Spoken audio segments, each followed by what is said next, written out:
Kanaafi deebitanii waanjoo garbummaa jalatti hin qabaminaa. deebitanii waanjoo garbummaa jalatti hin qabaminaa. Hallelujah. Ameen. Ergaa dhugaaf qulqulluudha. Sagaleen kun Waaqayyoon kanan akka Waaqayyo nu ibsutti. Hallelujah. Ameen. Hallelujah. Ameen. Abbaa keenya, gooftaa keenya, uumaa keenya, fayyisaa keenya, yaa abbaa bara baraan jiraattu, yaa abbaa bara baraan waamamtu, yaa abbaa hamma jettu geessu, abbaa dubbattee raawwattu, abbaa yaaddee fiixaan baaftu, Ameen.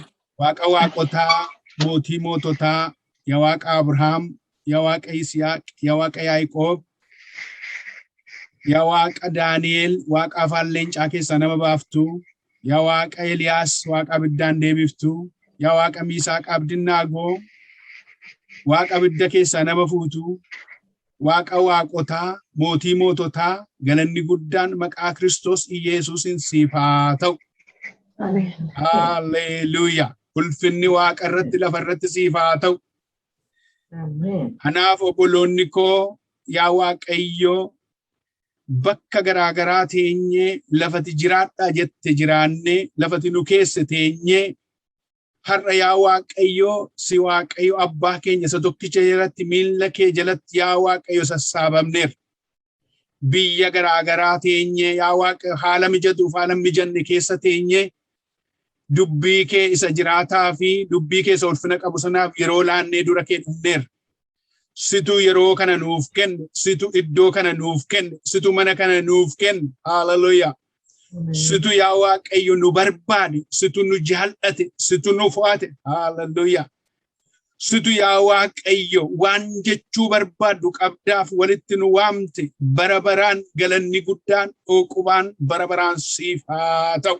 Amen. Hallelujah. Yesus ilma Waaqayyo ulfaadha. Amen. Afuura qulqulluu galanni siif haa ta'u. Asirra ciisu mara. Yaa Waaqayyo guddaa koo ulfaadha. Amen. Yesus ilma Waaqayyo ulfaadha. Marra gaadiyaa seephaa paapaa Rega labaduna arrahasa keba adona sekalaba chamtodi. Roma adina ragilabas dedo rosatina boga la lama shadira la lama sakola. Ulfinni ka Waaqayyooti. Kabaji ka Waaqayyooti moichi ka Waaqayyooti. Waaqayyo iddoo hundumaatti kan argamu Waaqayyoodha. Amen. Waada gargaaraadha dandaadha. Isa cabe kan wal'aanu. Isa dadhabe kan ol qabu, isa wallaale kan barsiisu, isa dhukkubsate kan fayyisu, isa gaddu kan jajjabeessu ni Waaqayyoodha. Kun Waaqa koo Waaqa keessani. Hallelujah. Har'a gidduu keenya jira Waaqni kun. Maqaa Gooftaa Yesuusin Waaqayyoo koo har'a argamaa waan jirtuuf si haa galatu. Hafuura kee gidduu keenya jiruuf galanni siif haa ta'u. Amma kottu Gooftaa koo ammas immoo ayyaana kee nuu baay'is. Ayyaana kee malee waa gochuu hin dandeenyu Yesuus. Ayyaana kee malee waa hubachuu hin dandeenyu. Dubbiin kee Gooftaa namaaf hin galu yooti dubbatte malee. Yoo sammuu namaa bante malee. Yoo qalbii namaa yaa Waaqayyo sassaabde malee. Namni dhaga'uu hin danda'u. Ulfaataadha Gooftaa koo. Maqaa Gooftaa Yesuus Kiristoos nama Naazreeti. Nama lapheensaa yaa Waaqayyo gaddee dhufe akka inni itti fayyu. Namni yaa Waaqayyo har'a yaaddoo qabu yaaddoo isaarraa yeroo inni itti hiikamu. Namni yaa Waaqayyo dhukkuba qabu dhukkuba isaarraa yeroo itti fayyu. Namni yaa Waaqayyo kan gaddaa jiru har'a gadda isaarraa yeroo itti hiikamu haa ta'u. Maqaa Gooftaa Yesuus Kiristoosin ergaa dubbii kee laphee nama hundumaatti akkatti dubbattuun si gaafadha. Amen. Ani dadhabaan garbichi kee dura keetti dhiyaadhe. Maalan qaba Gooftaa situ na beekamiti. Eenyummaa koo beektaa banee sitti agarsiisu Gooftaa qixxeessin dhoksu. Yaa Waaqayyo situ nu beeka Gooftaa. Du'aa kaaftee lubbuu kan itti godhu. Wallaalaa barsiiftee yaa Waaqa nama kan dubbii kee kan ittiin dubbatu si duwwaa miti Gooftaa. Ani garbichi kee dura kee dhufeera. Maqaa Gooftaa Yesuus Kiristoosiin ofii koo irraa utuun hin dubbatin inni tu dubbattu obboleessa koo obboleettii kootiif har'a akka ta'u jaalala kee bira keetu. Ergaan Waaqarraa samiin Waaqarraa kallattiidhaan tokkoon tokkoon lubbuu dana jiruuf akka inni banamus si gaafadha maqaa Yesuus Kiristoosiin haa banamu. Haa banamu maqaa Yesuus Kiristoosiin samiin Waaqarraa banamu Gooftaa. Amma namni kee dhuguu danda'u, tamma namni kee nyaachuu danda'u. Amma namni kee yaa Waaqayyo qabbaneeffatu samii waaqarraa irratti banamu maqaa Yesuus. Amen. Banamu maqaa Yesuus Kiristoos. Hallelujah. Amen. Hallelujah. Abanamu Gooftaa. Abanamu. Abanamu Yesuus abanamu. Hafuurri kee dhufu Gooftaa. Hafuurri kee dhufu ni laphee namaatti dubbatu. Hafuurri kee dhufu ni lafa kufee nama kaasu. Hafuurri kee dhufu yaa Waaqayyo isa cabe kan wallaan. Hafuurri kee dhufu yaa Waaqayyo nama jajjabeessu. Inni gara keetti liiftii nama godhu irraa dhufu maqaa Gooftaa Yesuus. Yaa Waaqayyo sin gaba. Aboo dukkanaaf seexanaa cabsi maqaa Yesuus. Dukkanni naannoo keenyaa haa ka'u maqaa Gooftaa Yesuus. Amma dubbii kee kan nuti dukkaneessu. Yaa Waaqayyo sagalee kee kan dhageenya gurra keenya kan qabu. Yaa Waaqayyo caacaata gurra keenya irratti kan fidu. Hafuura hamoota diinota samajaaji kan dhufee nu tasaasu. Maqaa Gooftaa Yesuus Kiristoos nama Naazreetii ni dheera kan hidhame haa ta'u. Maqaa Gooftaa Yesuus Kiristoosiin hafuurri dukkanaa kan rukutame. Hafuurri seexanaa kan rukutame. Hafuurri majaajii kan rukutame. Diinni kan rukutame. Maqaa Gooftaa Yesuus Kiristoosiin na barbaada. Maqaa Gooftaa Yesuus Kiristoos. Gadhiisi maqaa Gooftaa Yesuus. Lubbuu addana keessa jiru nama addana keessa jiru. Mana obboloota koo bultii obboloota kootii gadhiisi. Maqaa Gooftaa Yesuus Kiristoos. Mana nama baay'ee kan diidduati. Seexana majaajin. Lubbuu nama baay'ee kan ari'attu hafuura hamaan. Amen. Jireenya dhala namaa irratti kan hojjettu hafuura hamaan. Kan irratti tolfamte hafuura hamaan. Tolfamtee kan dhufte hafuura hamaan. Bultii namaa irratti kan hojjettu. Dhala namaa irratti kan hojjettu. Maqaa Gooftaa Yesuus Kiristoosiin ammas hin buqqisa kan buqqaate ta'i. Maqaa Yesuus Kiristoosiin buqqisa. Maqaa Yesuus Kiristoosiin gadhiisi. Yaa Waaqayyo hafuura kee ergiiti. Nama hundumaa hiikumamu. Fuula kee dura dhaabdee yaa Waaqayyo dubbii jireenyaatti himte fayyinaaf nagaan akkati dhaabdu jaalala kee fedha kee ta'u. Gaarummaan kee duwwaa na mul'atu yaa Waaqayyo. Inni jettu duwwaa na ta'u. Gajjennee akkas dhaggeeffannu nu barsiisi. Maqaa isa jaallatamaaf turaa ilma kee Yesuus Kiristoos. Ameen. Amen. Hallelujah. Galanni Waaqayyoof haa ta'u. Dubbiin asirratti dubbataa jiru Phaawulostu gara warra Galaatiyaaf boqonnaa 5:1 irratti kana barreesse. Sagaleen kun hundi keessan yeroo baay'ee kan dubbifattan yookiis kan dubbiftan kan lallabdan yookiis kan lallabamtan ta'uu danda'a. Kun maal jechuudha? Birmadummaatti jiraadhu kan jedhu mata duree kaa'eera. Birmadummaatti jiraadhu. Jireenyi dhala namaa waa barbaada. Lubbuun namaa waan barbaada. Jireenyi namaa waa barbaada. Haa ta'u iyyuu malee Phaawulos kanaan wal fakkeessee kan inni dubbatu birmadummaatti akka nu jiraannuuf jedhee Kiristoos birmaduu akka nu baasee sagalee kana gadi buusee barreessa. Birmadummaan mallattoo hiikamaati. Birmadummaan mallattoo hiikamuuti. Hidhaatti hiikamu, waanjootti hiikamu, waan nama qabutti hiikamu. Birmadummaan bilisa nama godha. Namni bilisa ta'e birmadummaa namni qabu bilisa. Biyyi keenya bilisa haa taatu jedhu birmadummaatti jiraanna kan nu bitu kan nu qabu hin jiraatin keenya irratti murteeffanna sabi keenya. Namni birmadummaa hin qabne garbummaa jala jiraata. Namni birmaduu hin qabaanne abbaadhuma sanatu gaayidii isa godha. Isuma isa bitu sanatu isa ajaja. Kun immoo namni birmadummaa hin qabne garba jedhamee garbummaa jalatti bitamee jiraata jechuudha. Garbummaa isheen jedhamtu woordii kanan xinnoo ishee biriiviis ni gochuu barbaada. Garbummaa jechuun nama mirga hin qabne jechuudha. Garbummaa garbichi mirga bilisummaa hin qabu. Mirga ofii isaatii hin qabu. Fedha ofii isaatiin raawwachuu hin qabu. Sababni isaa kan isa ajaju qaba. Kan isa gararraa jira. Kan isa bitee jira. Isaaf ajajama malee ofii isaatii waa raawwachuu hin danda'u garbichi. Garuu Waaqayyo jalqabumaa kaasee namni akka garbichaatti akka inni bitamu Waaqayyo nama hin uumne. Waaqayyo ati garbicha jedhee garbicha ta'i jedhee nama hin uumne. Jechi kun macaafa qulqulluu keessatti bakka baay'eetti argachuu dandeenya. Jechi kun erga ta'ee namni xuraa'ee cubbuudhaan eega xuraa'ee booddee sababa cubburraan kan dhufe maqaan garbicha jedhamu kun moggaafamuu danda'e. Sababa cubbuutiif namni garba ta'e. Kanaafiyyuu cubbuun nama garboofatteeti garba kan jedhu maqaa moggaaftee keessi hambiftu. Macaafa keenya keessatti seera uumamaa boqonnaa 9:26 irratti namni maqaan isaa Nohi jedhamu tokko isatu jalqaba garba ta'ii jedheeti nama tokko abaare. Isa kana xinnoo ishee dubbadheen darba. Jechi garbicha jedhu kun yeroo jalqabaatii fi afaan Nohi irraati kan inni dhufe. Innis immoo sababa machiitiif ka'ee cubbuutti waan kufeefi sababa ni cubbuutti kufeefi jecha kana jedhe. Ijoollee 3 qaba.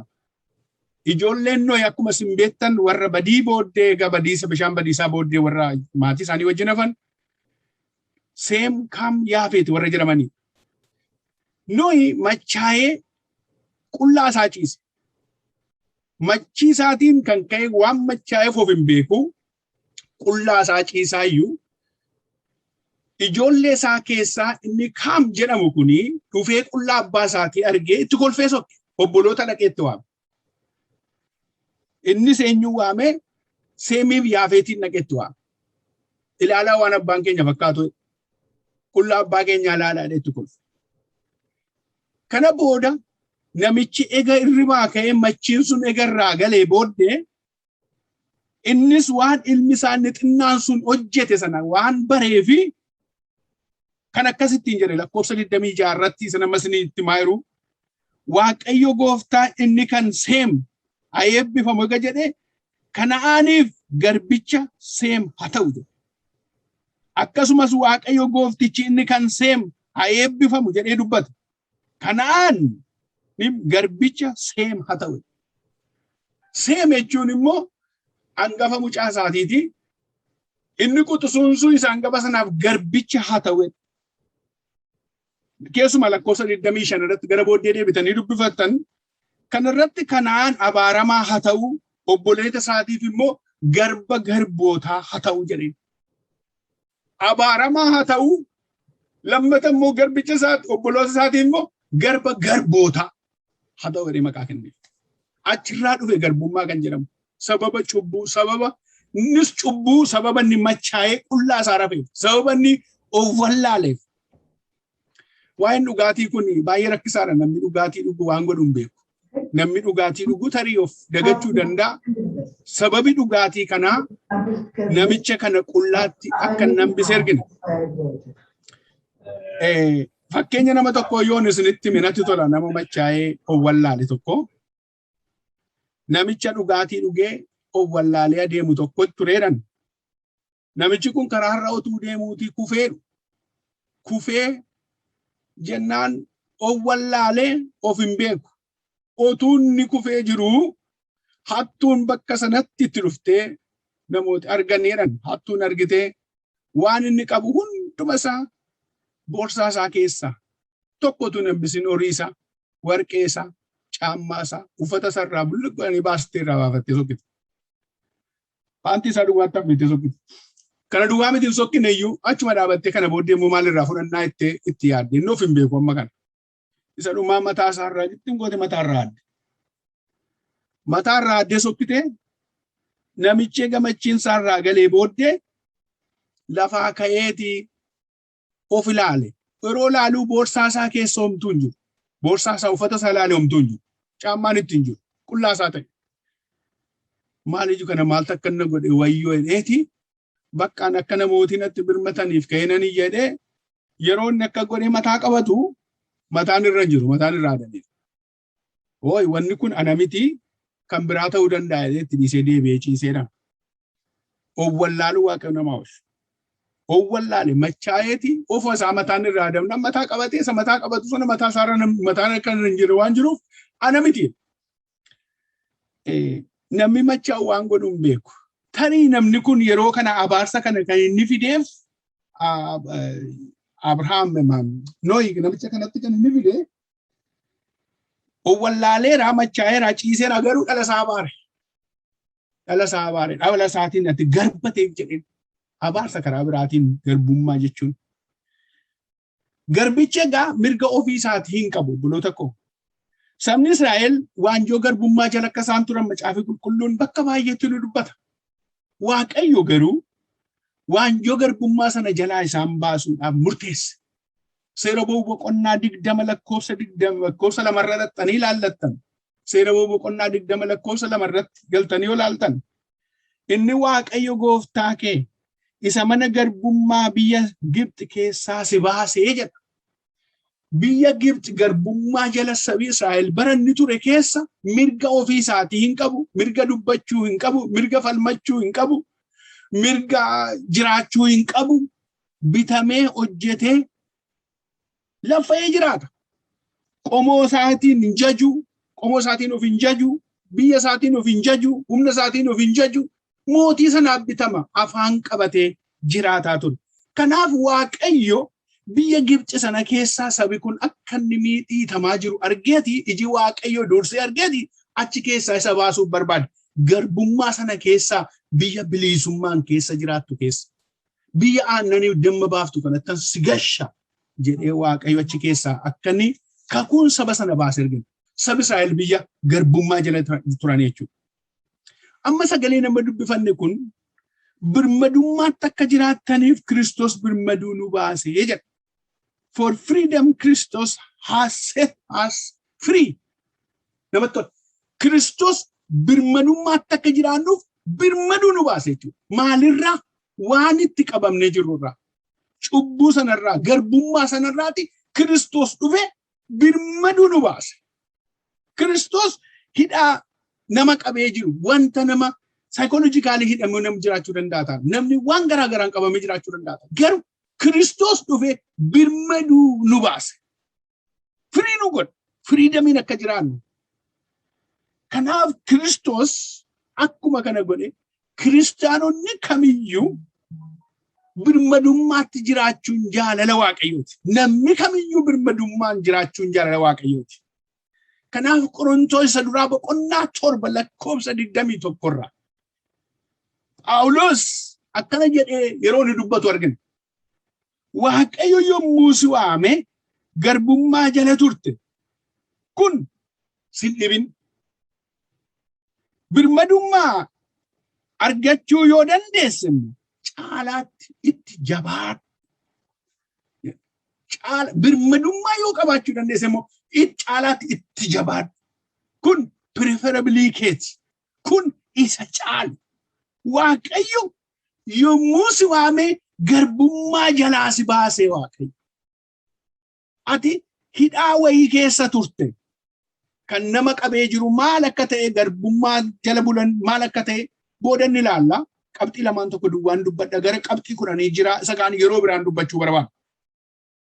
Kun maal jechuudha? Namni birmadummaa hin qabaanne garbummaa jala jira. Garbummaatti nama kan qabatee jiru maalinni isa jedhu booddee ilaaluu dandeenya. Kana caalaa birmadummaan hiikamsa jireenyaati beekuu qabna kana. Birmadummaani hidhaa cubbuutti bilisa ta'uudha. Birmadummaani garbicha Waaqayyoo ta'anii ulfina argachuudha. Birmadummaan garbicha cubbuu ta'uudha.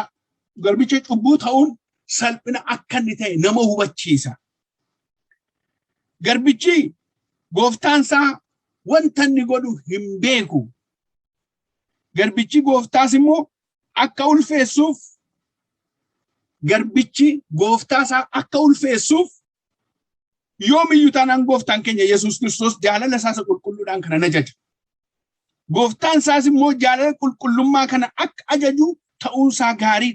Efesoon boqonnaa 6 keessatti waa'ee ajaja hojii annee fudhannee ilaalla. Waa'ee garbummaadhaan waa'ee qajeelummaadhaan hojjechuu yoo jalatti waamaman maal taanee gochuun akka nurra jiraatu adeemsa hojii irratti sagaleen Waaqayyoon dubbatu. Efesoon boqonnaa 6 lakkoofsa 5 amma 9tti dubbifachuu dandeessu.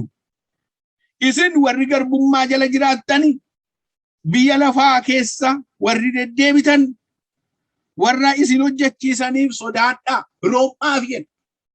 Kun mallattoo kiristaanummaati. yoo garbicha taatee jirta ta'ee yoo hojjetta ta'ee isa si hojjechiifatu sanaafi biroo miti hojjetu. Eenyuuf jedhanii akka waan Kiristoosiif hojjettutti akka waan Kiristoosiin garaa ciibsitutti garaa qulqulluudhaan abboomamaati hojjedhaadha.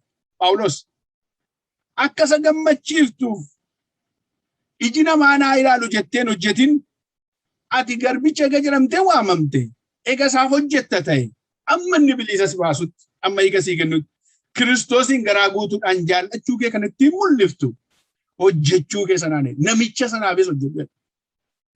Akka namaaf hojjettutti otuu hin ta'in akka gooftaaf hojjettutti hojjedhu iddoo sanatti. Waaqayyoo galannaa ta'u. Hundi keenya biyya lafaarra yeroo jiraannu humna keenya laannee qacaramnee hojjennaa. Akka garbaatti hojjennaa mirga keenya dhimma gooti jechuu hin dandeenyu takka miindaa waan itti argannuuf. Haa ta'u iyyuu malee isa hojjennuuf qajeelummaan hojjechuun nuyi namni Waaqayyoo wanta itti waamamne sanaaf amanamummaa ta'uun barbaachisaadha.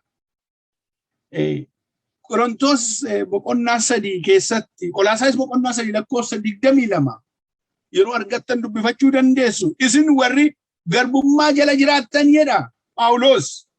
Biyya lafaa kanarratti warri isin hojjechiifatan akka isin nama gammachiisuudhaaf hojjettan otuu hin ta'in Waaqayyoon gooftaa keessa sodaachuudhaan hojjettanii akka gammachiiftan isin gaafadhaa. Maqaan Waaqayyoo galateeffamu. Kun hojjechuun nurra jiraata. Garbummaa jala yoo jirra ta'e garbummaa sana keessaa ba'uudhaaf isatti waamamne sana goonee darbuun nurraata. Garuu Waaqayyo garbummaa keessaa nu baasee bilisa nu gochuudhaaf fedha mataa isaati. Karaa inni itti bilisa nu godhe qabxii muraasa booda nan dubbadha. Egaan namni nama kan garboomsu maali isa jedhuun egaa san dubbachuu barbaada silaan dubbadha. Qabxii 2 duwwaa dubbadhee tan isa kaan yeroo biraa dubbadha. Nama kan garboomsu maali? Tokko cubbuudha. Cubbuun ilmaan namaa garboomseera. Garbummaa cubbuu jala yeroo jiraannu maal akka fakkaannu sagaleen Waaqayyoo nutti hima. Garbummaa cubbuu jala yeroo jirru of jibbina. Garbummaa cubbuu jala yeroo jiraannu ofii keenyaatti akka hin jirre of lakkoomna. Garbummaa cubbuu jala yeroo jiraannu wanti nu hojjennu waan nurraa bareedu nutti hin fakkaatu. Ayyaana nuti irrata. Kanaaf Yohaannis boqonnaa 8 lakkoofsa 34 amma 36 mee iddoo kana isiniin dubbisa. Wangeela Yohaannis boqonnaa 8 lakkoofsa 34 amma 36. Gooftaan keenya akkana jedha. Gooftaan Yesuus dubbate sagalee kana. Kana irratti Yesuus dhugumaan isinitti hima. Sitti hima. Namni cubbuu hojjetu hundinuu garbicha cubbuuti. Garbichi barumaan iyyuu maatii gooftaa isaatiitti hin lakkaa'amu. Alaa dhaggeeffadhaa. Yesuus dhugumaan isinitti hima. Namni cubbuu hojjetu hundinuu garbicha cubbuuti. Cubbuun garbummaatti dhala namaa bitateera. Cubbuun garbummaatti dhala namaa eega bitatee immoo Waaqayyo wajjin akka namni waliin agarreeti dhowwa. Waaqayyoof namni yoo waliin argan ta'e immoo isa booda du'atu jira jechuudha. Balaa jira, rakkina jira. Yesuus kanaaf dhugumaan isinitti hima jedha gooftaan underline godhee dhugumaan ni jedhu kun. Namni cubbuu hojjetu hundinuu garbicha cubbuuti.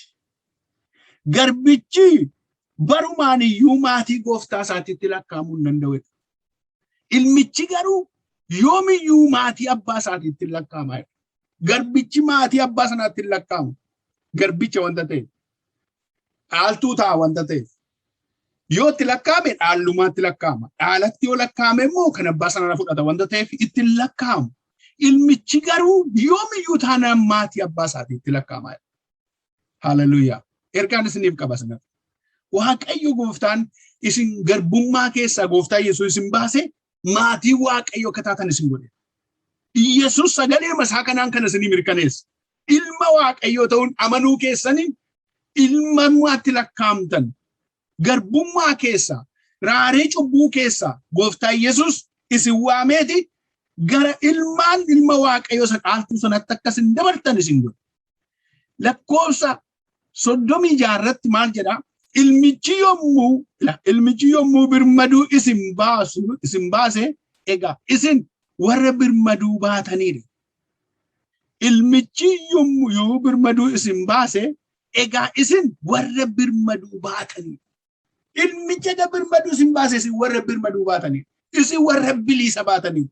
Isin warra ratteetii qabdanidha. Isin warra bilisa taatanidha. Hallelujah. Maqaan Waaqayyoo galate. Karaa gooftaa keenya Yesuus Kiristoos bilisa taane jechuudha. Karaa Yesuus Kiristoos birmaduu arganne jechuudha. Karaa Yesuus Kiristoos mo'icha arganne jechuudha. Namni birmaduu argate immoo mo'icha argate jechuudha. Cubbuun akka nama godha. Cubburra gooftaa Yesuus Kiristoos nu dhiqe. Namni dhaloota isaatii ka'ee hidda cubbuu keessaa Kiristoos Yesuus karaa ofii isaatii cubburraa nu dhiqe. Inni nu dhiqe immoo qulqulluu nu godhee aaltuu isaa akka taanu nu godhe. Maqaan isaa galateeffamu. Inni lammaffaan maali? Nama kan garboomsu maali yoo jenne, garboomsee kan itti taphatu maali yoo jenne, horiidha. Horiinis baay'ee nama rakkisa. Qabeenyi biyya lafaa kun baay'ee rakkisaadha. Inni waa inni jenne waamnu kun. Horiin ofii isaa nama jaallachuudhaaf tokkoffaadha. Kufaatiidhaaf immoo namaaf hin ariifata. Nama ariifachiisa gara kufaatiitti nama geessuudhaaf. Phaawulos gara warra Timootiyoos boqonnaa 6 lakkoofsa 9-10 yoo dubbifanne ergaa akkana jedhu argina. Warri sooromuu barbaadanii qoramatti, kiyyootti, kajeellaatti, gowwummaa isaanii miidhuu baay'ee keessatti hin kufu. Kajeellaan kunis immoo balleeffamuu, baduu keessa isaan hin buusa. Lakkoofsa 9 irratti waan isinitti hime, horii jaallachuun hundee wanti ittiin hamaan hundinuu irraa latuudha. Namoonni gar tokko yaada isaanii horii argachuurra kaa'atan amanticha irraa badaniiru. Waraansa baay'eedhaanis of waraananiiru. Ilaala dubbii kana warri sooromuu barbaadanii qoramatti of galchaniiru. Kiyyootti of galchaniiru. Kajeellaatti of galchaniiru. Gowwummaa isaanii miidhaa baay'een isaanitti dhufeera. Kajeellaan kunis immoo balleeffamuu isaanitti fideera. Sooromuun gadeera jechuu koo miti, dhiifama naa godhaa. Asirratti waa'ee sooromuu miti. Warra horiidhaaf Waaqayyoof horii wal bukkee kompeerii godhan horii koo jedhanii warra fiiganiin dubbataa. Horii jaallachuun wanta nuuf keessaa qabu sagaleen Waaqayyoos akkana jedha. Horii jaallachuun hundee wanti hamaan hundinuu irraa dhalatudha. Wanti hamaan hundinuu kan irraa dhalatudha. Horiin nama balleessa. Horiin jiraannaan namni Waaqayyo waaqeffachuun barbaadu. Namni horiin hin jira ta'ee jennaan karaa hundumaan an horii koo qaba maali? Nama baay'een beeka nama horii isaatii irra malee bulu. Nama baay'een beeka nama horii hin qaba jedhee mana Waaqayyoo keessaa bahe. Nama baay'een beeka horii Waaqayyo naa kennetti otoo tajaajilan horiin na gaheera nama dhiisee galu. Al tokko namni tokko otuma dubbadhu kana seetti ma nama tokko nama hin beeku luba ture. Biyya otoo hin jiru. Namni kun hojjetaa mana Waaqayyoo keessa baay'ee nama tajaajilu ture. Waa'ee horii irratti waan dhufaafan jedha Waaqayyo fuula Waaqayyo natti hime kanaafan seetti maayira. Namni kun yeroo biyya jiru na baasi yaa Waaqayyo na baasi maadhoo biyya ormaa kana na baasi biyya Ameerikaa na geessi biyya maalii na geessi jedhee Waaqayyoon kadhata. Yeroo tajaajilu egaa namooti tajaajiloonni hundumtuu mul'atatti manni biyya Ameerikaa deemtaa, biyya akkasii deemtaa, Kanaadaa deemtaa, kana deemtanii itti raaju turan. Haa ta'u iyyuu malee raajiin wanti isaan dubbatan sobaa jedhee waa'ee sanaa dubbataan jira miti, waa'ee raajummaa dubbataan jira miti. Garuu namni kun isa Waaqayyoon achi tajaajilu sana akka tasaa ta'e carraa argatee biyya deema. Carraa argatee biyya ormaa dhaqaa, biyya ormaa dhaqee achitti horiis argata. Horii gaafa argatu isa tajaajilu isa kaleessa abidda buusu isa kaleessa faarfatu isa kaleessa kadhatu isa kaleessa barsiisu isa kaleessa lubbuu haaraa meeqa horuu isa humni Waaqayyo irraa mul'atu buleessi koo biyya ormaa dhaqee hunduma isaarra gaf wareegate. Amma hiriyaan isaa immoo biyya jiraa isaaf bilbilaa horii kana waa walitti shoccirateera namichi nagada jalqabeera. Nagadi kun dhuftee horiin hin dabalamte otuma dabalamtu yeroon kana taayyuun dhibe amma biiziin ta'ee dheen hiriyaa isaatiin biiziidhuman ta'e bakka yeroon dhuma dhibe abboo yerooma waldaan dhaqan hin jiru yeroon kadhatan hin jiru. Lakki yaa obboleessa koo miillasti jalaa kitaati akkas hin ta'in hin gowwoomini. Biyya mormaa keessa jiraanneedhaaf horii qabaattee jedhaa fi waaqayyoo kee hin ganne inni sin gana akkas hin ganneetti hin jedhu. Inni sun otuma jedhu ciraama isaa bilbila isaa deebisuu fidin. Otuma waggaa tokko fite waggaa lama fite booddee maal jedhaa maaloo abbuu mana naaf iti mee bilbileetti biyyarraa manaaf jedheeti bilbilaaf. Okay, mana itti naan eeyya mana si bita rakkoo jedhe gara garjii kanarraa dhaqee mana ground plus waanii waan akkasii ta'edhaan iskileetanii ishee kanaa dhaqee bitaaf. Yoon abbaa isaa sanitti waan beektaniif hin jira dhiifama garuu. Iskileetanii ishee kana 250 bitee feeran. Kana booda dhaqee naa hojjechiise birriitti kennee hiriyaa inni biyyaa sun hin hojjechiisaa fi innas bakka mana waaqayyoo ganee birriin warqeen argamtee birriin argamteetti hojiin baay'ee argamti bizinesiin argamteetti. Booddee waaqayyo irraa galagalee namni kun hin taa'edhan. Kana booda manni kee dhume inni sun ijaaree fi fixe manni kee dhume raabboo rakkina hin qabu ennaan dhufeen eebbisiifadhaa jedheen. Dhaqee eebbisiifachuu dhaqe. Yeroo eebbisiifachuu dhaqu maalis hin dhibu. Waa'een waaqayyootu kana naa godheen hin jiru. Waalateeffachuun hin jiru. Mana waaqayyoo keessaa ba'e yeroo reedii namichi isaan iyyuu moo maal jedha aabboo bizinesiin addana jiraan gowwoomin ittiin jedhe jechuma taa'e. Bizinesiin kun osa kanaa. Hojiin si hojjechiisaa hojii hojjedhu. Nagadan si nagachiisaa nagadii. Horiin sitti kennaa nagadii ittiin jiraan. Anoo nagadi koo lafatti naafu malee nagada sin nagadu wangeela koo lafan kaa'u ittiin jira namichi inni sun. Inni biyya. Ootuma heduu manni ijaaramtee dhumtee namichi kana eebbisiisuu bahee dhufa yeroo dhufu hin hafne uskiin biyya lafaatti. Amma gaafa horiin argamtu isa fufurdaatti argama nama baay'eetutti baay'ata. Mana akkasii ijaaree horii qabaa biyya Ameerikaa ture makana qabaa jedhanii waamamee namichi hin dhaqeen ta'a. Festii godhanii nyaatanii dhuganii guyyaa sana sirbanii waaqayyoon galateeffachuun tokko hin jiru mana sirbaa ta'ee bakka wuskiin manicha keessa waan ta'e raawwate fixee namni kuni hundumtuu galgala nagaatti dhaamee bakka jedhanii egaa haadha manaan fuunee ijoolleen qabu akka tasaa namichi siree maal kana fakkaatu gasheera. Biyya Arabaarraa gashee nutti immoo nutti man biyya Arabaa kanarraa gashee biyya Arabaatti siree gaarii jiran natti fakkaata dhiifama warra achi keessa jiraatanii akka hin taane achi gashee jedhanii namichi keessan siree isaatirra ol bahee dhaqee hirriba isaa rafe galgala nagaatti dhaamee hundumatti amma waaqayyo taraa isaa jalqabee egaa mana ittiin of tuulummaadhaan mana ijaaran kana waaqayyo achuma keessatti namicha achuma keessatti hambise ol hin kaane namichi achuma rafisanii lama ciisetti sanatti guyyaa tokko eeganii barinaan naqanii homaa in eeganii nuu bilbilaa jedhanii guyyaa lammataa eeganii homaa manni isaa akkuma cufametti hafee booddee hiriyoonni isaa warri isaa wajjin dhugaa turan sun namni kun daldala keessa ture dheengadda wajjin turre bilbilli isaa nuuf hin deebisu. Maal ta'ee jedhanii poolisiitti himanii poolisiin dhufee mana yeroo inni cabsu namichi keessan duddaan galee akkuma sanatti hafe. Maaliifi waaqayyo qabeenya garmaleettiin waaqayyo irraa kooranii fudhatan kana waaqayyoon barbaadu akka barumsanuu ta'uu fensiitti dubbadha. Hafuura waaqayyoon dubbate kana fakkeenyaaf dubbachuu hin barbaanne sila garuu hundumti keenya biyya ormaa keessa warri jiraannu waaqayyo priority alaanu. Amen. Just we have to give to priority to God. Waaqayyo achi keessaatti kan inni barbaadu. Isa booda wanti qabeenyi keenya. Gooftaa keessaa waan argannu malee gooftaa dudda dubuu wanti argannu isaan hin gahu. Namichi keessan akka kanatti hafee manni isaa duwwaatti hafee dhalan qabu maalan qabu nama waan tokko hin dubbanne mootummaatu wara seedhan. Kun naannoo garjiitti utuu hin turin ture. Waaqayyo nu waawush. Warri horii jaallachuun hundee wanti hamaa hundinuu irraa latu. Warri hojii jaallachuu jaallatan hundeen isaanii wanti hamaan wanta irraa latu. Namoonni gar tokko yaada isaanii horii jaallachuu irra kaa'atan amantii isaanii irraa badaniiru sagalee waaqayyo. Kanaaf iyyuu amantii irraa baduurraa garba horii ta'uurraa waaqayyo ofiitti cimanii hafuun isa guddaadha. Waraansa baay'ee namatti ta'a wanta ta'eef. Maatiyos boqonnaa 13 lakkoofsa 22 irraa dubbifachuu dandeessu barreeffadhaa. Maatiyos 13 lakkoofsa 22 irraa akkuma sanyiin qoraattii keessa bu'ee ta'e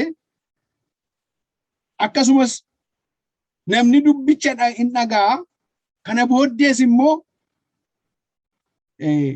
yaaddoon biyya lafaaf gowwoomsaan soorumni itti dubbachaa itti guddachaa dhufa. Ija utuu hin godhatinit immoo hin hafaa iddoon sun. ila dubbii waaqayyooti dubbatame inni garuu soorumaan hudhame namni sun garuu sanyiin faca'e sun soorumaan hudhame yaaddoo biyya lafaatiin qabame kettaf innis immoo utuu ijaan godhatiin hafu ija godhachuu hafu waaqayyo nu haa oolchu ija godhadhu lafa jirtutti waaqayyo ija sittaa godhu nama ija qabu godhadhu waaqayyo ija nuttaa godhu obboloota koo utuu sooruma himu utuu waa'ee biyya lafaa utuu guddina biyya lafaa utuu vakeeshinii biyya lafaa iddoo akkasii biyya lakkaawuu utuu inni deemu kanaan liqinfamee hafa biyya keenya keessaa lafan jiraadhana keessaa waggaa waggaatti namoonni vakeeshinii deemuu jaallatu akkasuma hundumti keenya hin deemna waggaa waggaatti lafa hojjennu irraa yeroo vakeeshinii lafa barbaadde deemtee deemtan yeroo addeebi'an immoo eessa dhattee gurra nama gurru maal eessa dhattee ijoollee keessumaa mana barumsaa yeroo gaafatan eessa dhattanii dhuftan mee nutti himee waa biyya akkasiin nagari gaafa isaan du'an immoo owwaalcha isaanii irratti wanti odeeffamu maal akka ta'e isinitti maal luba waan hin ta'eef yeroo baay'ee nan argaa abalu iddoo akkasii vakeeshinii deeme seenaa isaa keessatti barreessuna iddoo dhaqee iddoo du'a isaati iddoo inni vakeeshinii dhaqe sanatti seenaa isaa keessatti barreessuuf kana miti dubbiin jireenyaa dubbii sagalee waaqayyoo keessatti hammama nafeedha isa kana keessatti hammama nafeedha malee hammaman biyya lafaarra deeme hammaman karaa dheeraa deeme hammaman biyya akkasii viziitii godhee miti dubbiin an kana irratti taajjaba biyya lafaatti liqinfamne akka namni Kristos garbummaa biyya lafaa kana keessaa nu baasuudhaafiti anaaf isiniin har'a bilisa godhee nu waame. Haleluuyaa. Galanni waaqayyoof haa ta'u. Yesuus gooftaan. Macaa fakkeenyaa boqonnaa 28 lakkoofsa 20 waan isin beektanii. Namni amanamummaadhaan baay'ee amanamummaadhaan jiraatu eebbifamaadha sagalee waaqayyoo. Namni amanamummaadhaan dhaabatu ni eebbifamaadha. Namni soorummaan sassatu garuu namni soorummaadhaan sassatu garuu otuu nadabamin hin hafu.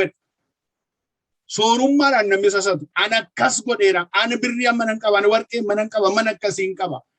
Gooftaan Yesuusin dugda duuba kaa'ee ofiisaa of dura kaa'ee isa isa eebbise dugda duuba kaa'ee ofiisaatii dura of kaa'ee an nama akkasiiti nama jedhee of jaju waaqayyoyyuu in tuffata in utuu nadabamin hin hafu in nadabamata waaqayyo nuuf hadiisu.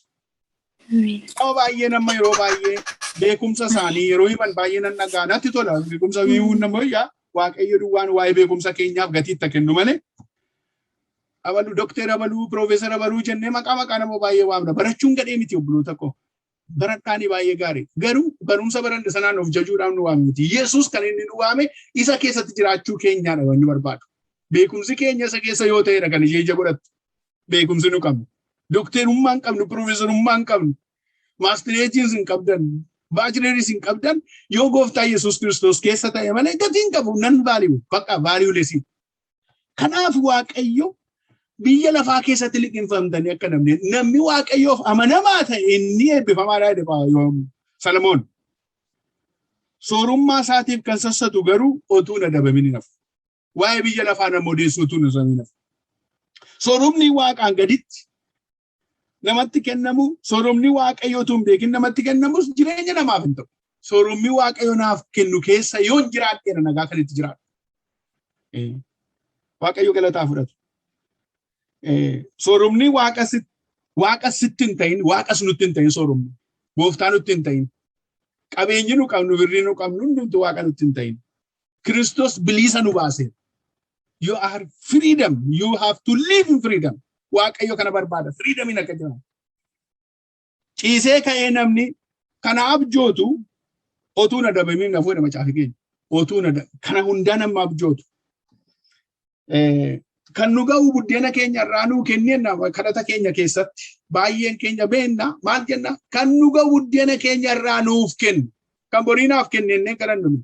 Sabni Israa'eliyyuu mannaa yeroo waaqayyo isaanitti kenne inni kaasas simsim fedheeti kadhatiin isaatti isa borii guuttateen ajaadhaan mana balleesse barinaan. Garuu waan nama dhibu kan si ga'u irraa yoo sii kenna ta'e immoo waaqayyo inuma dhimma akkati nyaattu takkati quuftu takkati bifa baatu takkati bareedu takkati gammaddutti sii kenna. Kanaaf safsafummaa biyya lafaa keessaa waaqayyo tokkoon keenya habaasu maqaa Yesuus Kiristoosii waaqayyo nu haa hiiku waaqayyo abbaan koo Yoo waaqanuu hiika malee ni qabu. Waaqanuu gashee malee nuun galu. Ameen. Nuun galu dhugaan isiniin galu. Amen. Gooftaan ayyaana isaa keessatti nu waaqa. Luqaas boqonnaa 12 lakkoofsa 20 irratti waa'ee nama gowwaa tokko argina. Luqaas boqonnaa 12 lakkoofsa 20 irratti nama gowwaa tokko argina. Maal jedheen? Nama qabeenya argatee maal jedhaa? Waaqayyo garuu namichichuun maal jedha? Yaa lubbuu koo gammadee nyaadhu dhugii gammadee hundumtuu sii guuteera. Hundumtuu sii ta'a. Maal barbaadammatee? Maalumatu sitti fayyadeen? Hallelujah.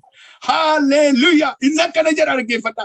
Yaa lubbuu koo gammadee nyaadhuuti gammadi bashannani akkasitti tole haa ta'u. Qaba birrii, qaba warqee, gaama nasaa, fooqii ol ijaaree hundumaa qaba. Hundumtuu naa ta'eera. Ga'eera eenyu gadeen ani eenyu gadeen qomata ibaadeen.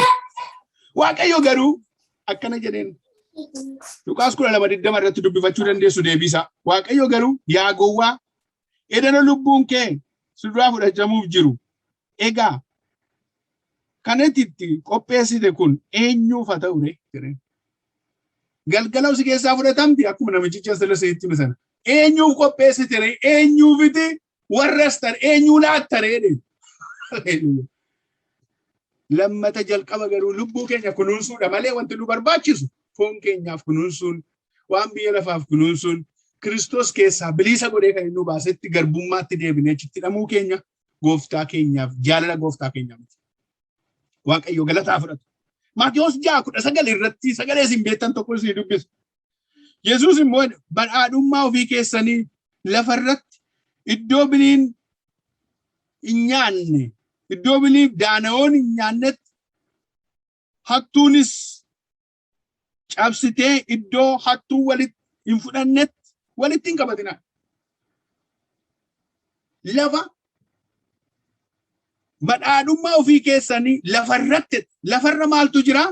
Bilii jira, daana'oo jira, hattuu jira, kan cabsitee fudhattu baay'ee jira. Kanaaf iddoo kanatti walitti hin qabatinaa jedha. Iyyooma jechuu isaatii gooftaa Yesuus. Iyyooma jechuudha? No, iyyooma miti. Gooftaa keessa taa'ee hojjedhu hin argatta. Qabeenyi gooftaa wajjiniin dhufu suni, birriin warqeen gooftaa wajjiniin dhufu suni, isa gubbaatiif lubbuu keenya sanaadhaan ni waa'ee isa fiicharii nuyi keessatti jiraannu sanaadha sagaleen abbaa kootii anaaf isinitti irra kan dubbatu. Isa kanaaf of hin qopheessin jedha. Maaliif yeroo baay'ee hattuun litti akkuma isheen cabsitu. Hattuun waliin nama jalaa qabeenya namaa biyya lafaa nama jalaa fudhatti. Hattuun wanta walitti qabdee jalaa fudhatti yoo biyya lafaa kanarra jiraannu. Nama baay'ee mana baay'ee cabsitee hatte. Nama baay'ee akka goote ajjeeftee akka goote jiran yoo deessan biyya keenya keessaa odoo nama kun egaa baay'ee jira. Yeroo namni beela'u kana yeroo namoonni dhiphatan kana mana baay'ee cabsanii akka godhan jedha. Kana waa'ee kanaa kanan nadaraa jabeessinee irratti kadhachuun nurra jiraata. Waaqayyo hiikama isaa nuuf kennu. Tajaajilaa tokkotu jedhanii tajaajilaadha akkuma koo kana egaa ta'uu danda'a. Hundi keenya akkuma wal beeknu egaa ijoollee Waaqayyo warri ta'anii wangeela lallabuudhaaf hima deemna. Waaqayyo waan nutti himuudhaaf wanta isinitti himuudhaaf deemuun keessan gafu. Akkasuma tajaajilaan tokko tu tajaajiluudhaaf tajaajila bakka tokkotti waamamee konfiraansii wayii tajaajilaaf deemaayyuu baasii qabatee deemaadhaan. Baasii sana keessatti hattuun boorsaa isaa keessaa waa jalaa fudhatti. Har'a waa'ee hattuun deddeebiin dubbadhe dhiifama garuu hin beeku. Kiisii isaa keessa deddeebiteeti fudhatteenan. Amma namichi keessan takka deemee kiiloomeetira muraasa eega deemanii booddee yeroo shaayee buna biyya warri biyyaa dhufne beekna egaa amma iddoo tokko fakkeenyaaf illee taasise warri gadi dhufnes karaa garaagaraa dhufnes beekna lafi dhaabee baasiin yookiis awutoobisiin dhaabatee qursii nama nyaachisu. Qursii nyaadha jedhee namichi yeroo isinii galu waa'ee horiin ilaalle nyaata nyaateera. Egaa nyaata nyaatee deebi'ee booddee nyaata isaa nyaatee hundumaa jajatee horiin qabasee boorsaa isaatu jirasee nyaata nyaatee biti. Egaa nyaata nyaatee deebi'ee booddee horiin kaffala yeroo inni jedhu boorsaa isaa keessa hin jirtu jedhan. Anis oduun naga'e boorsaa isaa keessa hin jirtu jedhan. Innaan wayyoo maal ijoollee boorsaa kun jalaatamee namichi kun baay'ee gaddee namichi jaraanii ananni kunoo dhugumaa nyaachuun maafan dhufe sirriidha nyaadheera garuu hattuun na jalaa fudhate fakkaata boorsaan kun jiru maalu egaa maalattaman godhaa naan akka reebuu barbaadan jarri tuttumaniiran. Uffata kee ofirraa baasee kootii kennee fi lakkii Ani hattuus miti, ani singoomsuudhaaf hin dhufne, ani nama tajaajilaaf deemuudha jedhanii uffata ofirraa baasee kootii isaa laannaan kootiin keessa waan nu godhuun qabu, uffati keessa waan nu godhuun qabu, nu gasinniif nu jedhaniin. Akka tasaa ta'ee nama beekaa'u bilbilee maaloo kottu dirattan qabamee jiraadhee hiriyaasaa keessaa hiriyaasaa waamee hiriyaan tokko dhufee horii sana kaffalee jedhan. Kana boodee yeroo gurbaan achii bahee horii sana kaffalamee du'a awutoobisii isaa jalaa sokkee.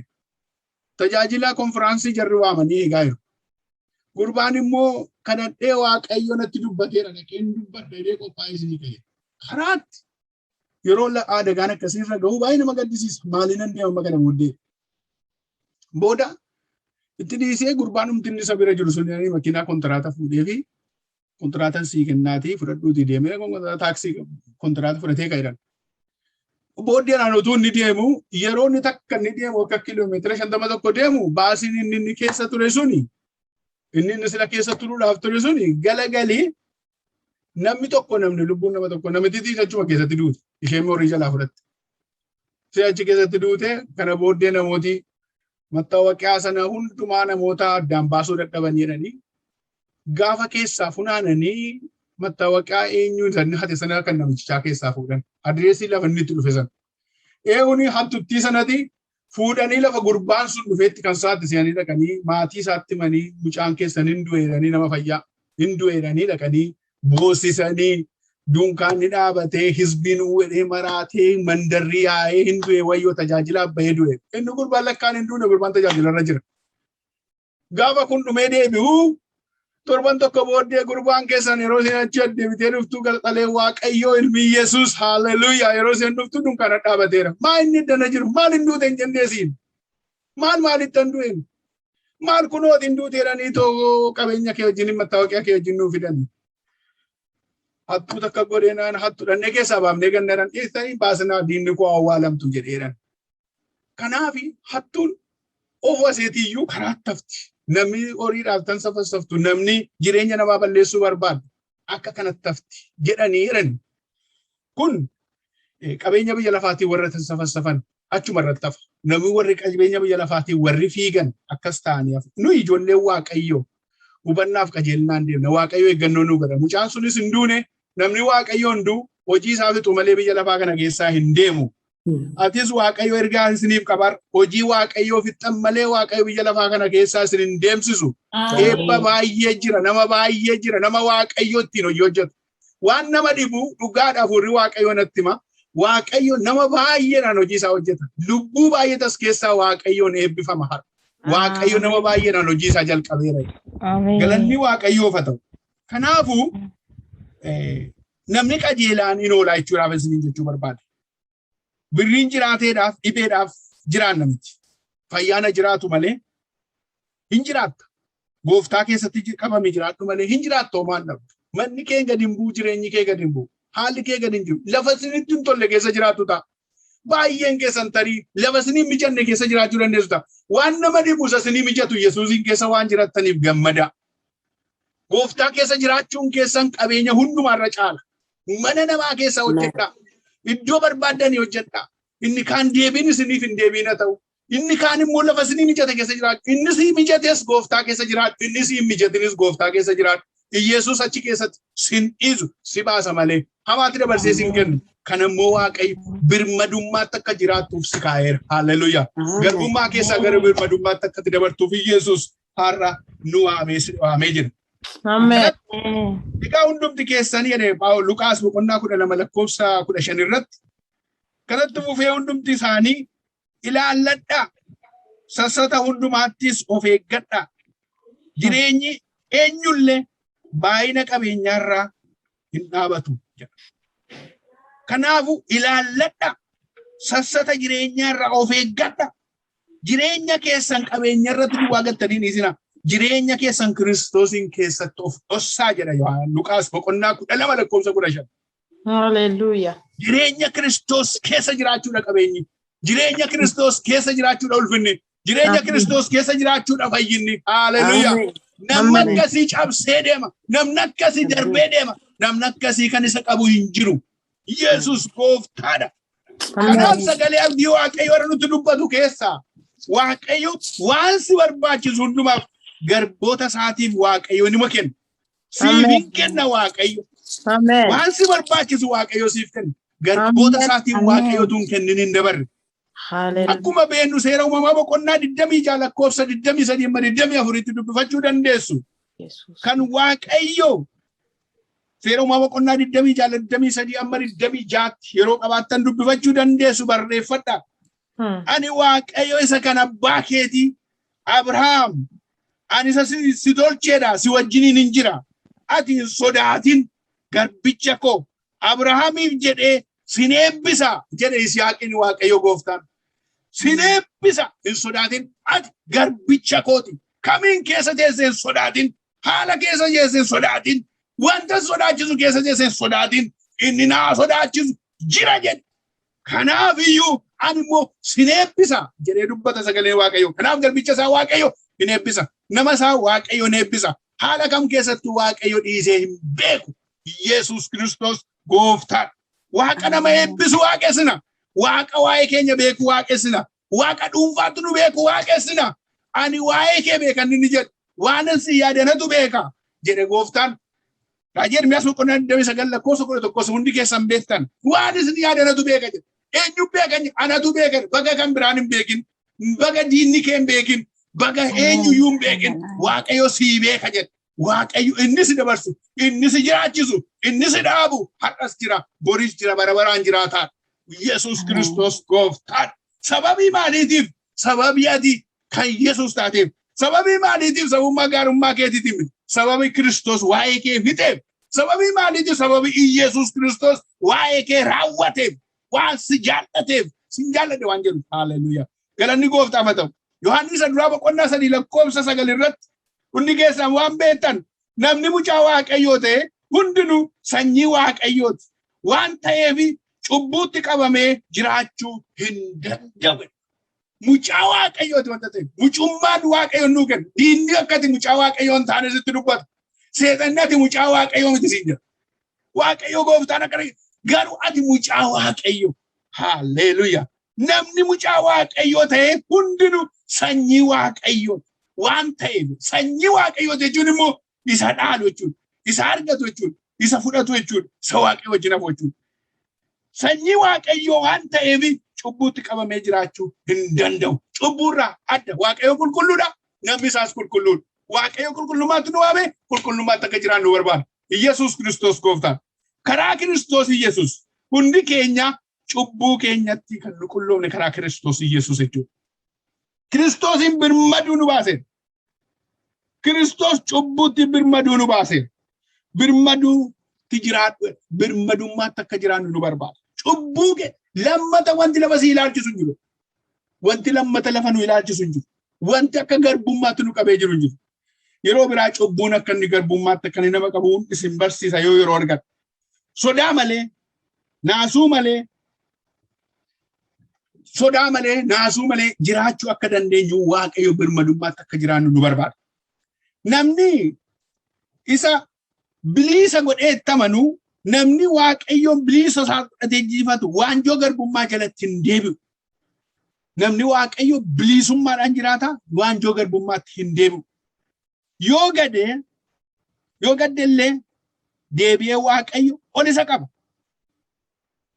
Yoo wallaale malee yoo waaqayyo irraa fagaate malee namni garbummaatti deebi'ee hin deebi'u. Gara booddeetti hin deebi'u. Waanjoo garbummaatti nama akka deebi'u fedha waaqayyoos miti. Namni gara sanatti deebi'u nama ofii isaatiin wallaale. Gidduu kanatti waaqayyo wanta tokko na argisiisa galanni waaqayyoof haa ta'u. Nam tokkotu nama waaqayyoo tani as keessa jiraatu natti tola yoo jiraachuu baates rakkoon qabu. Waaqayyo nama isaan barbaada akka namni sun baduun barbaadu waaqayyo. Abjuun itti mul'ateeti waaqayyo lafatti jirtu sirrii mitiiti dhaqiitii haasofsiisii isa jedhuuti itti dubbate. Abbaan kuni lafatti jirtu mana qorichaa dhaqee abbaan suniin akka mamaa ture. Mana qorichaa dhaqee akka mumudannaan akka namni qorichaa waamuu dadhabe. Waama. Ganamaa ka'ee amma sa'aatii 12 eegeen dadhabe. Otuma jedhu boqonnaa ba'an namooti. Boqonnaa ba'an. Namooti gaafa isaan boqonnaa ba'anii ani maaliin maqaan koo asirratti na waamamne maaliin na waamne mana qorichaa nuu dhufeen jedheeni jedhe. Jennaan ati yennaan mee waaree booda deebiinaan jirani waaree boodas immoo lakkoofsa tokkoffaa qabadheen taa'ee namoonni lagashuu dide. Amma namichi inni reejistirii nama godhu sun dhufee maali yennaan ilaame yennaan waa'ee maqaa keetii kana maqaan keessa irra hin jiru mee waa'ee maqaa kee kanaaf dhaqiisa gaafadhu naan jedhanii deebi'ee gara koo dhufe. Har'a barsiisaan jira Waaqayyoof galannaa ta'u. Waa'ee maqaa isaati, waa'ee jireenya isaati. Waaqayyo seenaa namaa yeroo jijjiiru maqaa namaa jijjiiru, seenaa namaa jijjiiru. Dhaqiisa gaafadhu yennaan dhufee na gaafata. Maal attaman godhannaan sin barsiisa waan hin godhuun qabu hin jedheen. Waaqayyo namatti dubbata. Har'a namni isa bilisa isa godhe sanatti Waaqayyo irraa bilisa nama godhetti garbummaatti yoo deebinee galla ta'een akka nama harree hooshidhe yaabbatu yookiis gaangee hooshidhe yaabbatu diinni hooshitti nu yaabbatti. Akka kanan taaneef jabaachuun nurra jiraata. Yoo wallaalle duwwaadha kan akkas taanu yoo daganne duwwaadha. Qulqullummaatti jiraachuun fayyina lubbuu keenyaati. Yeroo birmadummaadhaan jiraannu ulfina arganna. Nagaa arganna. Yeroo isaa wajjin hin jiraannu jireenyi keenya tasgabbii qabaata. Jireenya tasgabbii. Dhugaan isiniin jedha jireenya tasgabbii jiraattu. Namumti Waaqayyo wajjin walii galee nama gungumaa deemu argan. Nama Waaqayyo wajjin walii galee rakkatee bo'aa deemu nagarre. Nama Waaqayyo wajjin walii galee nama badee nagarre. Garuu Waaqayyo wajjin jiraachuun birmadummaatti nama jiraachisa. Abjuu namaatu namaa hiikama. Kabajan namaaf kennama. Egaa keessi kee nagaa qabaata. Manni kee nagaa qabaata. Bultiin kee nagaa qabaata. Hojiin kee nagaa qabaata nama Waaqayyo dhaggeeffata. Bifni kee ifaa deema. Kanaaf gooftaa kee kanatti cichitiif inni gorsaa gaarii, jireenya gaarii, abdii gaarii. Waan gootutti immoo godhi har'a ta'uu baannu Waaqayyo masii godha. Karaatti irra dabartu Waaqayyo si agarsiisa. Piroofeesarri koo tokko maal naan jedhe jecha waan sadii jireenya koo keessatti natti dubbate amma waan an irraanfadhu. Akkana jedhe namni gara lamatti bakka lamatti gora lamatti hiikamee jira naan jedhe. Inni tokko isa hojjetu jedhe. Inni tokko immoo otuun hojjetin isa waamamuu isa galateeffamu jedhe. Irraan deebi'ee dubbiyaan. Isa hojjetuu fi isatti galateeffamuu barbaadu nama lama. Kana keessaa iyyee ansin gorsaa yoo waan barbaade sitti tolatee si toluu baates hojjechuuf qopheessi jedhe. Sammuu kee hojjechuudhaaf hojjechiisuuf qophaa'edha. Lammata immoo waan jaallattu sana hojjedhu jedhe. Sadaffaa immoo hamma jaallattu hamma dandeessu hojjedhu jedhe. Yoo har'a hojjechuudhaa baatte yaadi kee achirraan deemin garuu bor deebitee hojjechuu dandeessaa. Kun giruupii warra jalqabaati. Giruupiin inni lammataa naan jedhe. Namni tokko immoo otuun hojjetin nyaachuu barbaadu jedhe. Otuun facaasin haammachuu barbaadu jedhe. Otuun shuumamin shuumameera jedhu jedhe. Otuun baratin baradheera jedhe. Otuun danda'eera jedhe. Isaan kufaatiin isaanii gaafa riizaaltiin dhufuu hin kufu. Kana keessatti yoo ramadamta ta'e karaatti haftaa. Hojii jalqabde fiixaan baasuudhaaf yaadi kee yeroo hundaa poozitiivii haa ta'u. Bara jireenya koo keessa waan irraanfanne ergaa gaarii naa kennu. Irraanfadhu. Kun maal jechuun barbaade? Obboloota koo. Kam keessatti galmooftaa jennaan isa hojjetu keessatti galmaa'inaa. Isa hojjetu keessatti galu. Sammuun keenya Kiristoosii wajjin walii gale. Jireenyi keenya Kiristoosii wajjiniin wal lixe. Manni keenya Kiristoosii wajjin walii gale. Garbummaa isa dhiibnee bira dabarree dhumne sanatti akka hin deebine har'a Kiristoosii wajjin deemnee birmaduu qabaanne bashannanaa utaalaa gammadaa faarfataa bara kontiraata biyya lafaa keessa jiraannu kanatti hin darbuu akka dandeenyu. Hunda keenyaa Waaqayyo ergaa kana dabarsaa. Jireenya biyya lafaarra jiraannu jireenya kontiraataa jiraannu. All of us we are living contracts. Hundi keenya kontiraata jiraanna malee waan hin darbine keessa hin jiru. Waan darbu keessa jira. Guyyaan itti gaafatamu jira dhalli namaa. Tokkoon namaa gatii isaatii waan itti fudhatu qaba. Waaqayyos tokkoon keenya lafatti gaafatu qaba.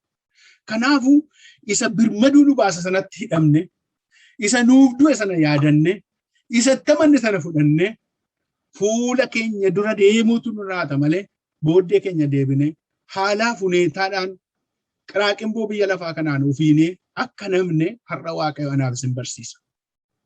Maqaan Waaqayyo haa galateeffamu. Kanaaf qabxii lama duwwaan dubbadhee gaafa biraa qabxii amma 10 tan qabaa yeroo biraan isinitti himaa. Kanumarra dhaabadheen Waaqayyoon galateeffadhaa. Yoo isinii galeera ta'e Waaqayyoon simadhaa fudhadhaa. Yoo isinii hin galle ta'e immoo Waaqayyo akka isinii gashu nan kadhadhaa. Gooftaa Yesuusiif galanni bara baraan haa ta'u. Waan obsaan na dhaggeeffattaniif guddisee isin galateeffadhaa. Mee Waaqayyoon kadhanna. Hallelujah. Hallelujah. Hallelujah. Hallelujah. Hallelujah. Amen. Hallelujah. Yesus Kristus gooftaadha. Amen. Amen. Yesus Kristus har'as boris bara baraan gooftaadha. Amen. Hallelujah. Hallelujah. Oh, Jesus. Amen. Waan hundumtuu Waaqayyoof hin danda'amu. Amen. Amen. Wantumti hundumtuu Waaqayyo wanti dadhabamu tokko illee hin jiru. Amen. Gaaronnis gadi jedhani, tulloonni diriiranis hundumtuu fuula Waaqayyo duratti taraadha.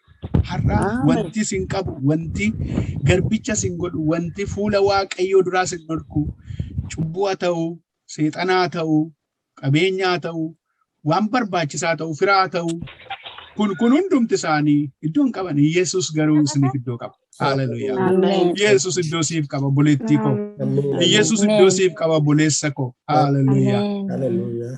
Siif hin dadhabamu, siif hin dadhabamu nan beeka.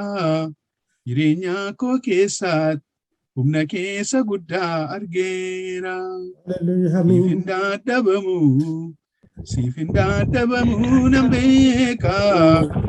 Jireenya koo keessatti hojii keessa guddaa argeera. Hallelujah. Siif hin dadhabamu gooftaa. Siif hin dadhabamu nan beeka. Jireenya koo keessatti harka keessa guddaa argeera. Hallelujah. Amen. Siif hin dadhabamu gooftaa. Siif hin dadhabamu nan beeka.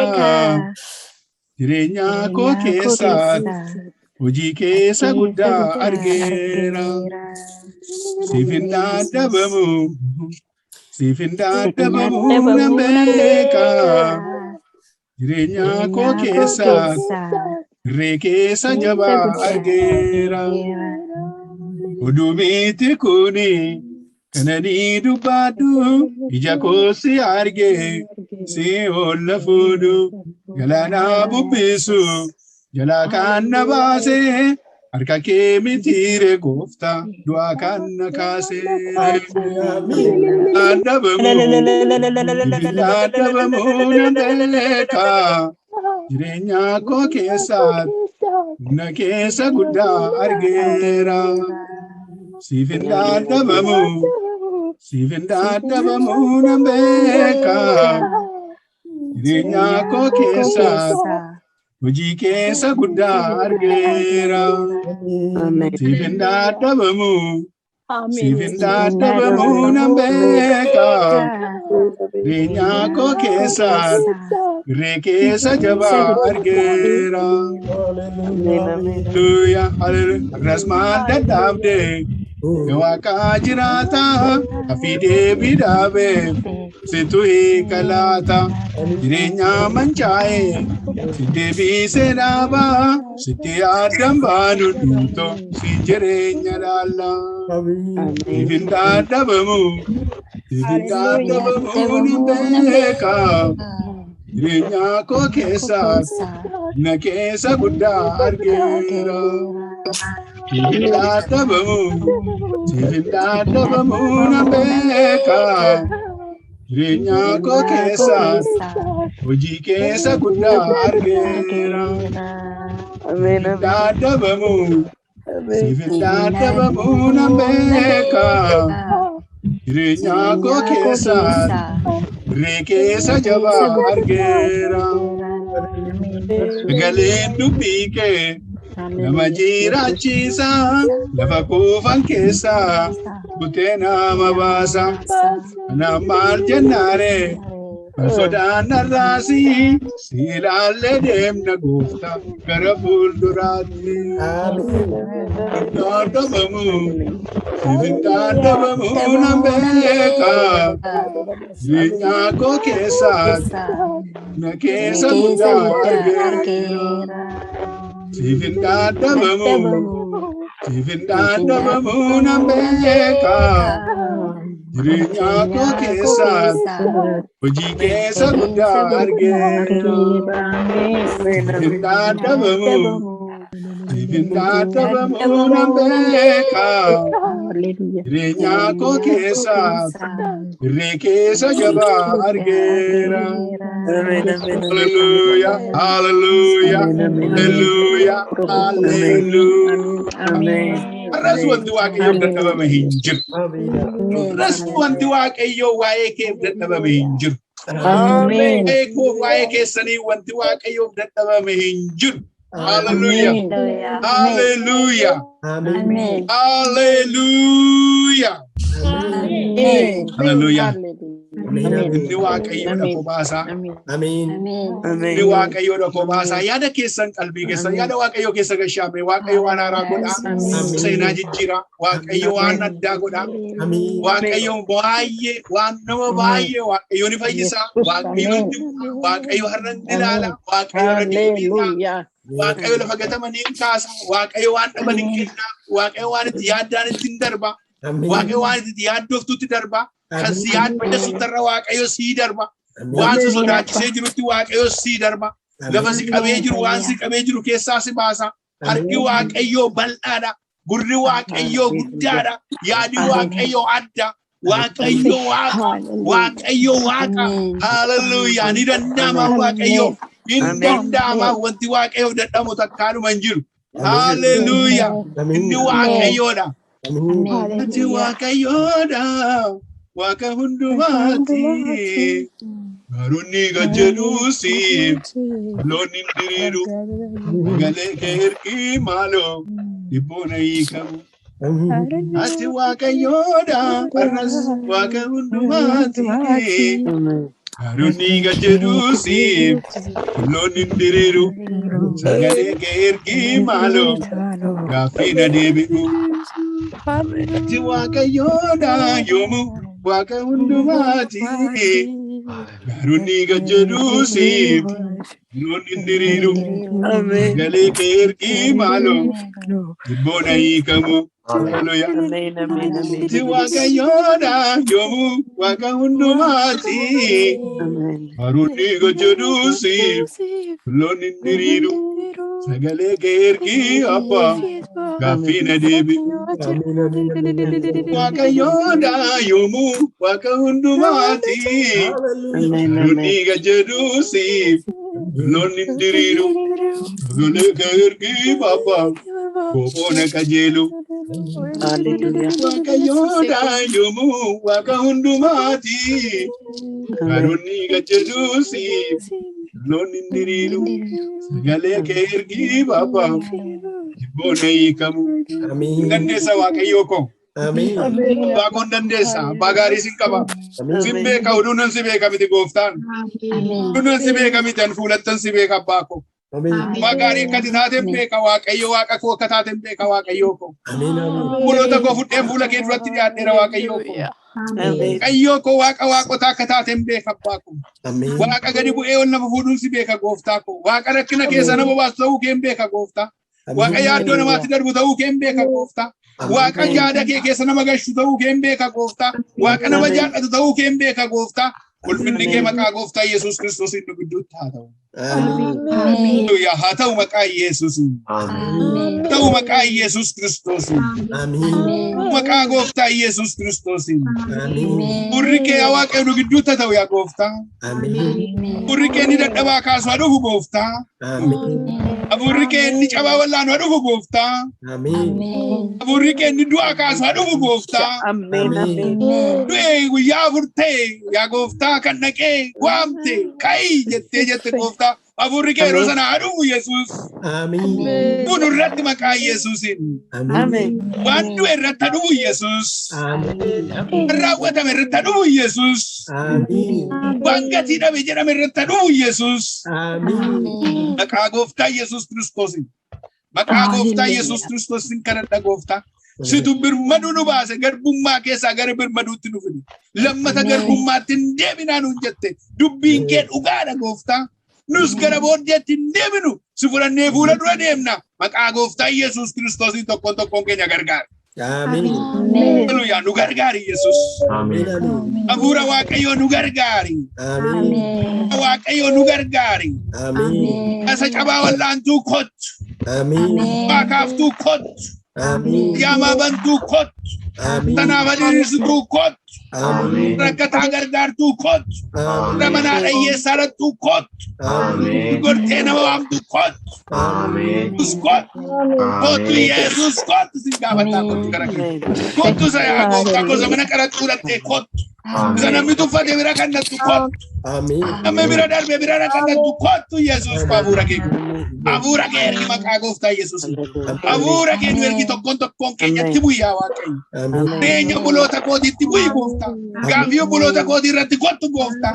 Dhibee buleessa koo irratti kottu gooftaa. Maqaa gooftaa Yesus Kiristoosin kottu. Kan isaan qabee jiru irraa maqaa Yesus Kiristoosin irraa hiiki. Amiin. Qabamanii jiran maqaa gooftaa Yesusin hiikaman. Amiin. Maqaa gooftaa Yesus Kiristoosin. Ilaa maqaa gooftaa Yesus Kiristoosin. Ilaa maqaa abbaa koo san waamu. Ilaa sattiin godhu sattiin boonnu gooftaa koo maqaa keetiin. Yaa Waaqayyo kan isaan qabee jiru gara dhiisu maqaa gooftaa Yesuusin. Amiin. Isaanii dheedu gara dhiisu maqaa Yesuusin. Amiin. Gondu kana hafu qabu maqaa Yesuusin. Amiin. Ixanni maqaa Yesuusin iddoo isaa gara dhiisu maqaa Yesuusin. Amiin. Namarra kan ta'u. Jireenya namarra kan ta'u. Bultii namarra kan ta'u. Ilaanni maqaa gooftaa Yesuus mana namaa kan ta'u. Bultii namaa kan ta'u. Huy.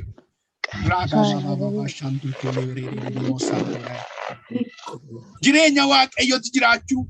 Dubbii Waaqayyootti qabamanii jiraachuu keessa namaatiin kan funaanu hafuura funaansaa hafuura nama keessaa funaanu hafuura baradhumaa hafuura seexanaa hafuura abdii kutachiisaa har'a dhala namaa Waaqayyoo irratti kan argameeru kiristaanota irratti zammatee kan jiru har'a irraan cira maqaa gooftaa Yesuus Kiristoosiin maqaa Yesuus bultii namaa kan maqaa Yesuus Kiristoosiin mana namaa kan maqaa gooftaa Yesuus Kiristoosiin bultii namaa kan buleessa obboleettii koo kan buleessa obboleettii koo kan Waaqayyo irraa kan deebi'u booddeetti kan deebi'u gooftaa Yesuus Kiristoos buqqee maqaa Yesuus buqqee maqaa Yesuus Kiristoos buqqee maqaa Yesuus dhukkubaan qabdee kan jiru kan achiif dhukkuba kaleen qabdee kan jiru maqaa gooftaa Yesuus Kiristoos dhiibbaa dhiigaan qabdee kan jiru maqaa gooftaa Yesuus Kiristoos Honneeraan qabdee kan jirtu maqaa gooftaa Yesuus. Sammuu namaa qabdee kan jirtu maqaa Yesuus Kiristoos. Irraa magaalaa shakkee nama santuure. Eegala baba Hafuura Waaqayyoo irra kottu harka Waaqayyoo kottu. Inni galaanicha irra harki kee diriiree gooftaa qabbanni kee irra dhufe maqaa Yesuus Kiristoos nama kee irratti ta'u. Dala kee irratti ta'u garbittii kee irratti ta'u garbicha kee irratti ta'u maqaa Yesuus. Hafuurri dhukkubaa maqaa Yesuus Kiristoosiin dhugama. Maqaa gooftaa Yesuus Kiristoosiin buqqaa. Hafuura dhukkubaa, hafuura yaaddoo, hafuura dhiphina, hafuura dhiiga, hafuura kintaaroti, hafuura laphee namaa qabu, hafuura jireenya namaa qabu. Yesuus Kiristoos hafuura dhiibbaa dhiiga. Maqaa gooftaa Yesuus Kiristoosiin kan yaaddessitu, nagaa kan dhowwattu, boqonnaa kan dhowwattu, hirriba kan dhowwattu, nagaa kan dhowwattu. Maqaa gooftaa Yesuus Kiristoos. Buqqee maqaa Yesuusiin. Buqqee maqaa gooftaa Yesuus Kiristoos dharageessa. Dhala nama garboomsitu. Jireenya dhala namaa kan gadi qabdu, dhala namaa kan qabdee jirtu. Waaqayyoof akka hin bitamne kan gootu. Waanuma argan irratti kakkalaan cichan kan gootu. Hafuura hamaanan. Waaqayyoo wajjin akka waliin galle kan gootu. Laphee namaa kana maqaa gooftaa Yesuus Kiristoos. Buqqeeyana. Buqqee maqaa Yesuus Kiristoos xarageera xaragame. Lubbuu hundumaalitti. Mana nama hundumaa keessaa xaragame. Lubbuu dana keessa jiru keessaa xaragame. Dhiirarraa xaragame, dubartoota irraa xaragame, obboloota koo obboleettota koo irraa xaragame. Maqaa gooftaa Yesuusiin xaragame. Jireenya isaanii irraa xaragame, mana isaanii irraa xaragame, hojii isaanii irraa xaragame, bara isaanii irraa xaragame, tajaajila isaanii irraa xaragame. Maqaa gooftaa Yesuus Kiristoos. Maqaa gooftaa Yesuus Kiristoos. Abiddi Waaqayyo Waaqarraa gadi bu'ee si haa nyaatu. Abboomeera dhiiga Kiristoos mallattoo irratti godhe. Adda isaanii irratti mallattoo tokko godhe. Mallattoon dhiiga Kiristoos Yesuus irratti ta'u. Mana isaanii irratti ta'u. Jireenya isaanii irratti ta'u. Lafa isaan jireenya ta'u. Ilaa yaa Waaqayyo sin kadhadha gooftaa ko. Warra yaa Waaqayyo haalli waaqeffannaadhaan hin mijanneef warra dhokatanii yaa Waaqayyo sagalee kee duwwaan isaan barbaachisuuf warra ta'anis dhaggeeffatan. Har'a yaa Waaqayyo ati maqaa gooftaa Yesuus Kiristoosiin har'a kallattiinuma laphee nama kanaatti akka dubbatu keessatti akka argamtu jaala kee fedha kee ati. Mijanne keessa warri jiran waaqeffannaa biyya mijanne keessa warri jiran maqaa gooftaa Yesuus Kiristoosiin yaa Waaqayyo ati lafa dukkanaa keessatti nama argita. Boolla qilee keessatti nama argita. Haala namaa mijanne keessatti nama argita. Maqaa gooftaa Yesuus Kiristoosiin achitti eebba ayyaana kee akka dargituuf. Maqaa gooftaa Yesuus Kiristoosiin sin kadhadha yaa Waaqayyo ko. Sin kadhadha yaa Waaqayyo ko. Finni siifa ta'u gooftaa. Yaa Waaqayyo. Biyya ormaa keessa yoo jiraannes haala kam keessa yoo jiraannes si keessa jirra. Abbaa ormaa fi abbaa gaarii si qaba. Kan keenya si abbaa yeroo hundaa kan nama hin daganne kan nama hin kan birmadummaatti akka jiraannu barbaadu harka qabee kan nu deemsisu galmaan kan nu ga'u yaa gooftaa si duwwaa qabna. Adaraa yaa Waaqayyo jaalala kee fedha kee yoo ta'e ayyaana kee keessa tokkoon keenya eegi. Si kadhanna yaa Waaqayyo hubannaaf ogummaan akka jiraannu nu gargaara. Deemsa keenyaan ba'aa keenyaan gala keenyaan yaa Waaqayyo waan sii ta'u duwwaa gochuu akka dandeenyu nu gargaara. Keenya fedhi kee nurratti haa ta'u. Waaqayyo mana isaanii eebbisu obboloota koo ijoollee isaanii eebbisi yaa Waaqayyo. Bultii isaanii eebbisi yaa Waaqayyo sin kadhanna. Eebbisi yaa Waaqayyo waan isaan qaban waan isaan itti yaaddaan itti darbi yaa Waaqayyo. Gaaffii isaaniitti itti darbi yaa Waaqayyo. Namni deebii dhabe namni gaaffii isaa hidhamee jalaa jiru maqaa isa jalaa cufame. Har'a maqaa ilma kee Yesuus Kiristoosiin abanamu. Abanamu sababii sagalee keetiif jedhee abanamu yaa Waaqayyo. Illi kun siin abanamu yaa Waaqayyo. Saalli kun siin abanamu yaa Waaqayyo. Wanti cufame abanamu yaa Waaqayyo. Wanti cufame abanamu maqaa gooftaa Yesuus Kiristoos. Waaqayyo dinqii godhe. Waaqayyo dinqii na argisiise kan jedhamu haa dhaga'amu yaa Waaqayyo. Dinqii gochuu dandeessaa dinqii godhe. Kan dhukkubsate fayyee dhugaa keetii fuula kee duraa dhaabatu yaa Waaqayyo. Kan dadhabe jilba argate haa dhaabatu yaa Waaqayyo. Birmadummaatti jiraachuusa habaru yaa Waaqayyo. Garbummaatti kan isa qabee jiru ammaa ka'ee maqaa gooftaa Yesuus Kiristoosiin irraa kuteeraa kan cite haa ta'u maqaa Yesuus. Garbummaatti dhala Waaqayyoo qabee jiru, nama Waaqayyoo qabee jiru, ijoollee Waaqayyoo qabee jiru, saba Waaqayyoo qabee jiru. Sabi koo naa waaqessuuti. Gadhiisi jedhame akkuma odeeffame yaa gooftaa akkuma barreeffame har'as sabi kun waaqa isa haa waaqessu bilisummaatti haa jiraatu birmadummaatti haa jiraatu maqaa gooftaa Yesuus Kiristoosiin gooftaa koo harka qabiiti amma galma isaanii akka isaan geessu jaala keetti. Isaan irraa kutee ulfinni kee waan mul'atuuf eebbifame. Iseensi galateeffadha waa'ee carraan alaatti kanaaf ulfaadha iddoo keenyatti waan argamteef galannii foqubaan siif haa ta'u. Gooftaa yeroo ati kana hundumaa immoo ofii keetti darbii fudhadhu nu wajjin ta'e nu eebbisi nu gargaari maqaa ilma keessa jaallatamaa Yesuus Kiristoosiin. Ameen.